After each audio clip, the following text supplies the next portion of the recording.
పాడుతున్న పాటలో that line, very first verse. మొట్టమొదటి వచనంలోనే ఆ యొక్క మాట ఉంటుంది. వాగ్దానములనిచ్చి నెరవేర్చు వాడవు నీవే.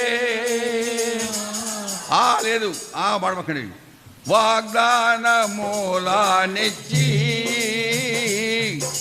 నెరవేర్చు వాడవు నీవే, నమ్మకమైన దేవా నన్ను కాపాడు వాడవు నీవే, నమ్మకమైన దేవా నన్ను.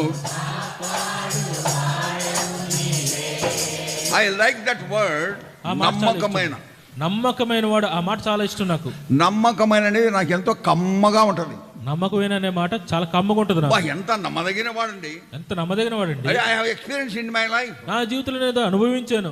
Many of you would have experienced in your life how faithful he was.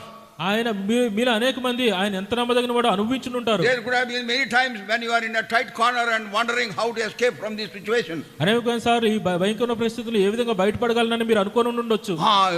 Then God has intervened. ఆ సమయంలో దేవుడు జోక్యం చేసి delivered you in innumerable situations in your life. మీ జీవితంలో అనేకమైనటువంటి పరిస్థితుల నుంచి మిమ్మల్ని విడిపించి ఉండట. Thus far he has led you. ఆ విధంగా ఆయన మిమ్మల్ని నడిపించాడు. And he proved himself that he is the Ebenezer. ఆయన ఎబెనెజర్ అని నిరూపించుకున్నాడు. Heretofore he has helped us. మరి ఇప్పుడు దాకా ఇంతవరకు ఆయన మనకు సహాయం చేస్తున్నాడు. Because he is the faithful God. ఆయన నమ్మదగిన దేవుడు కనుక he will also help us through our life. మన జీవితాంతం ఆయన మనకు సహాయం చేస్తూనే ఉంటాడు. But we have to trust him. అయితే మనం ఆయన యందు నమ్మిక ఉంచాలి. That is the problem. ₹20 if you trust him, on phone pay. నమ్మినట్లయితే he will do beyond your asking or even thinking, according to the power that worketh in you. ఆయన యొక్క శక్తిని బట్టి మీరు అడిగేదానికంటే ఊహించడానికంటే ఎక్కువ చేయగలడు ఆయన.